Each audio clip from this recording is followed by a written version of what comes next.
At Dot and Company, we believe that all agencies deserve amazing account managers and that all of those account managers deserve to be supported, encouraged, and loved on. That's why we started CAM Community, a membership only for account managers. And inside, you'll gain access to the exact training we use to train our own client facing account managers, but also access to all of our SOPs, processes, and live trainings on a variety of topics. If you're an account manager, this is the place you've been waiting for. Learn more at dotandcompany.co/CAM community. Why do founders stay in sales way too long? Well, in today's episode, I invited Quinn on, and you are going to learn the best way that he helps agencies get out of this sales role. And you know you need to get out of it. So let's get into this podcast. I want to get into the juicy details because my ears were perking up when I was chatting with Corey. So I know you're going to learn something. Let's get into it. Welcome to the Happy Clients Podcast, brought to you by Dot and Company. Whether you're a virtual assistant, an agency owner, or a client-facing account manager, we all deal with clients. Lucky for you, client management is what we do best. Now, let's dig in, chat cam life, and have some fun along the way. Cheers to happy clients. Well, welcome back to another episode of the Happy Clients Podcast. I'm super excited to have Quinn on today. I invited him on because I felt like this is the exact message that agency owners need to hear. And so I'm super fired up. I was telling Corey before we got on that I was asking him some questions that we could talk about on the podcast. And I was like, oh my gosh, this is exactly what the people need. So super excited to have you, Corey, and welcome to the show. Thank you, Taylor. I'm excited to be here, and I love happy clients. So I'm pumped about this show and making clients happy. So this is awesome. Sweet. Okay, cool. Well, we are totally aligned. I think we both love helping, obviously, clients, but helping business owners free up their time, grow their business in a way that just feels really strategic and not too difficult. So why don't you kind of fill us in? How did you get here? What's your background? Tell us everything. Sure. So I have about 17 years of agency experience. My last role in the agency space was as a chief marketing officer at a fast growing digital marketing agency targeting local service businesses. I started in 2015 and it was a sales team of 6 people. It was a $20 million company, which is, a success by many measures. But the founder was really eager to grow much bigger. He wants to help more people. So I came in and I helped to grow the sales team from 6 people to 100 people. We grew the number of employees at the whole company from 100 employees to 1,000 employees. And we grew the number of clients or customers from 1,000 customers to 14,000 customers in about 6 years. And so through that experience, I learned a lot, and I've since now left that agency about 1.5 years, 2 years ago now. And my focus is helping agency founders to escape founder-led sales. Okay. When you said grew from 6 to 100 salespeople, I was like, what? I can't even imagine a sales team of 100. That is remarkable. Let me qualify that. As a sales team of 100, which includes people like sales enablement, sales admins, SDRs, so on and so forth. But yes, it was 100 people plus.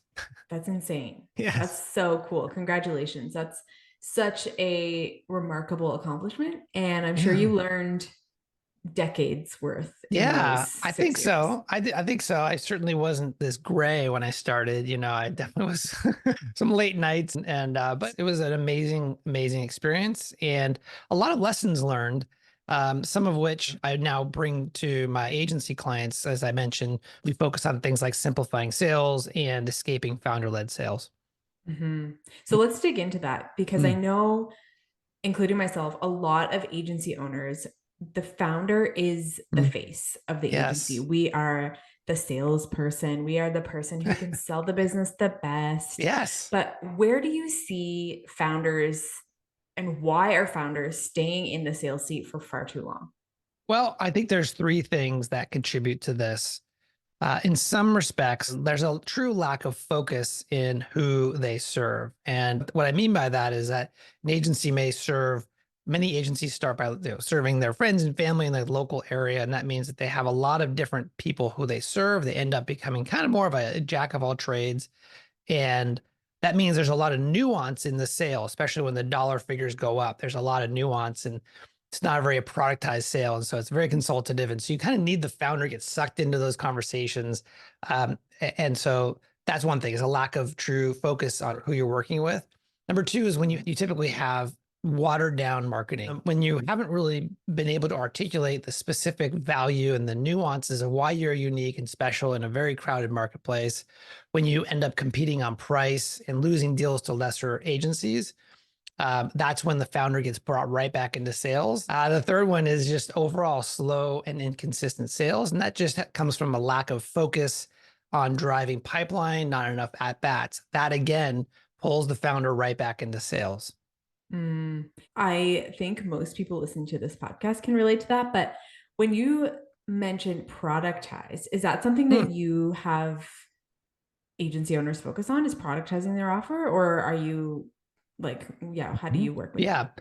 So the way that I'll share with you kind of my agency journey to kind of share with you where I really focus. The first agency I worked at was founded by a Harvard Business School graduate. And if you're familiar with Harvard, they have a stellar network, right?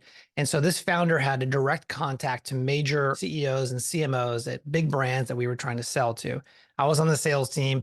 He would use his network to get great deals, and we would close the deals. The second agency I worked with was the ex-CEO of MySpace.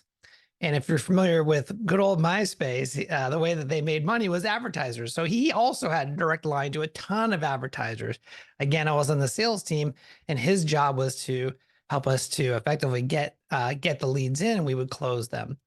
By the end of working at that second agency, I began to believe that the way that the agency world worked is that you have a charismatic, well-connected founder who would just source the leads, and then the sales team would close the deals.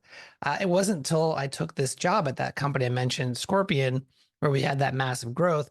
What I found was there was this 6-person sales team.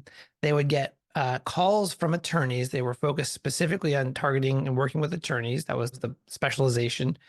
And these attorneys would call in to the sales floor. The seller would close them on the first call, get the deal, sign the contract on the very first call, and the call would end. And of course, there was a big metallic gong on the sales floor, and there'd be a big gong, gong of the gong on the floor, and high fives all around. It was a really sort of a fun environment.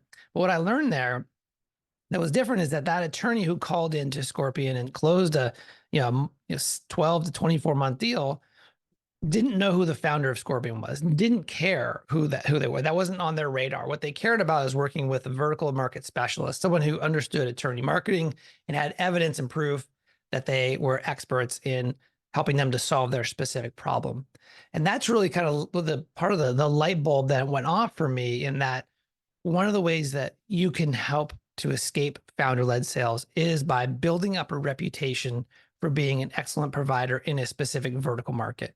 And that's a lot of the work that I do today is helping people going from sort of more of a generalist serving many, many markets to finding a best fit market, focusing in on it, doing positioning and messaging so that you're clearly differentiated in that market, and going out and attracting those type of businesses as clients.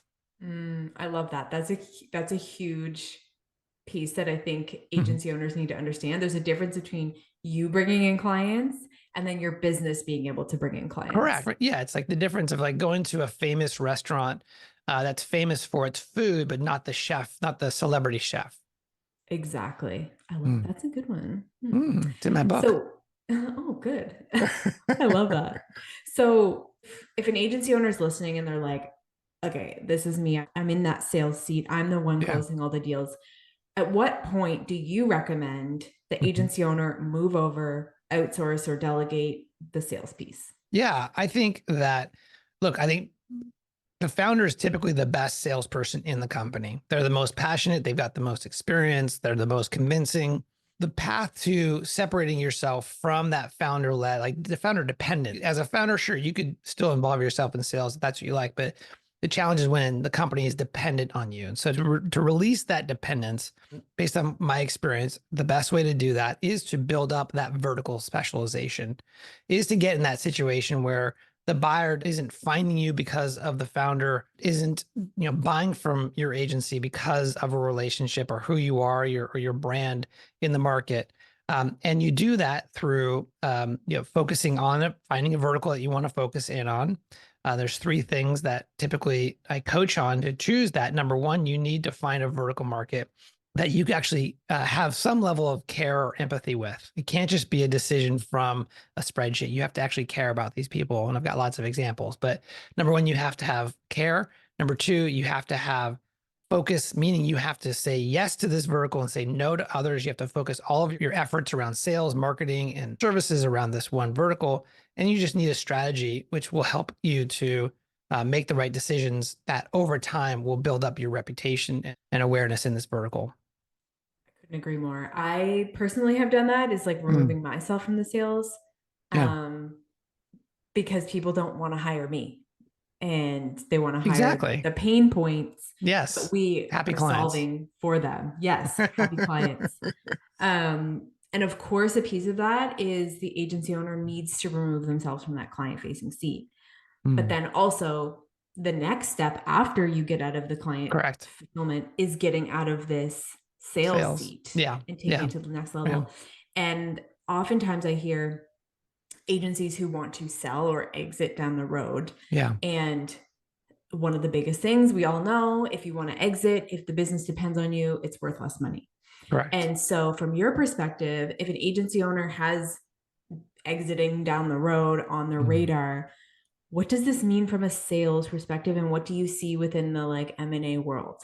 Sure. Well, I know based on my relationships in this space that the companies that the agencies that are founder independent certainly have higher valuations because there's less risk for the acquirer.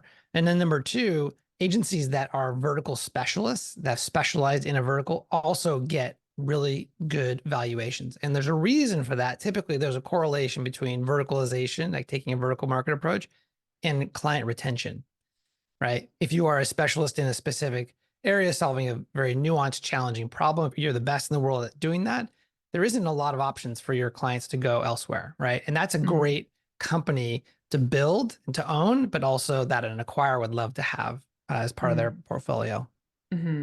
And so when agencies are speaking with people who are going to buy their business, is there a significant difference when they're not in the sales seat versus if they are?